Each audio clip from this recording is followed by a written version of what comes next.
Hello everyone, তো কেমন আছো সবাই? আশা করছি তোমরা সবাই খুব ভালো আছো আর আমিও ভীষণ ভালো আছি। আর আজ করব মায়ের একটা ছোট্ট স্বপ্ন পূরণ, তাই আমি ভাবলাম তোমাদের সাথে তো সব কিছুই শেয়ার করি, তাহলে এটাই বা বাদ যায় কেন। তাই মায়ের ছোট্ট স্বপ্ন পূরণটা তোমাদেরও সাক্ষী রেখে করলাম। তো দেখো, আমি প্রথমে টাকা টাকা নিয়ে বেরিয়ে পড়েছি। এবারে তোমরা বলবে হয়তো এ কোথায় যাচ্ছে, চলো তোমাদের যেতে যেতে বলছি, তোমরা একবারই দেখতেই পাবে। এই দেখো চলে এসছে পার্সেল বয়। সে কিন্তু অনেকক্ষণ আগের থেকে এসে দাঁড়িয়ে আছে, আমার কিন্তু আসতে লেট হয়ে গেল একটু। তারপর দেখো সে দাঁড়িয়ে আছে, এমনকি তার হাতে একটা পার্সেল, কি বলো তো?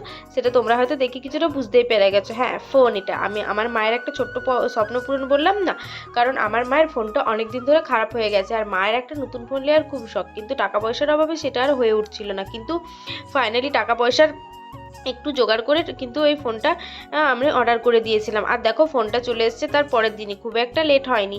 হ্যাঁ জানি ফোনটার বেশি দাম নয়, কিন্তু মা পেলে কিন্তু ভীষণ খুশি হবে, কারণ মায়ের মায়ের একটা ফোনের ভীষণ দরকার, যেটা মায়ের কাছে একদমই নেই। তো দেখো আমি এই ফোনটা নিয়ে নিলাম দাদার কাছ থেকে। ওই দাদাটা আমাকে ফোনটা ডেলিভারি করতে এসেছিলো, আর ডেলিভারি করতে আসার সময় আমাকে একটা কথাই বলছিল, যে আমি এখানে অনেকক্ষণ দাঁড়িয়েছি, কিন্তু কি করব বলো, আমার টাকাটা নিয়ে একটু আসতে লেট হয়ে গেল। আচ্ছা, তারপর আমি দাদাটাকে সরিয়েও বলে দিলাম যে আমার জন্য এতক্ষণ ওয়েট করার জন্য মানে অনেক অনেক ধন্যবাদ। এইদিকে দেখো আমাকে পুরো ফোনটা দিয়ে দিয়েছি, এবার আমাকে কিন্তু টাকাটা দিতে হবে। আর টাকাটা দিতে যে আমার একটা ভীষণ জোর সমস্যা হয়ে গিয়েছিল, আমি টাকাটা গুনে রেখেছিলাম যে আমার এই টাকাটা আছে, কিন্তু তারপরও দাদাটা গুনার পর বলছে টাকা থেকে 500 টাকা কম আছে।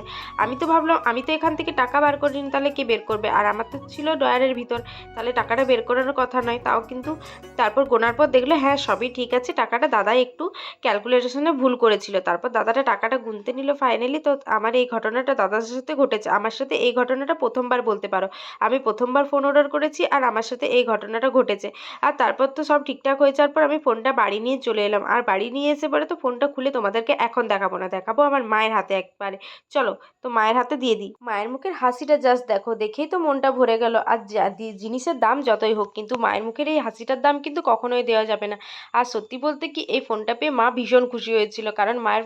আর তোমরাও কে কে মাকে এভাবে উপহার দিতে ভালোবাসো আমায় কিন্তু কমেন্টে জানিও। তাড়াহুড়ো করে ফোনটা খুলছিল।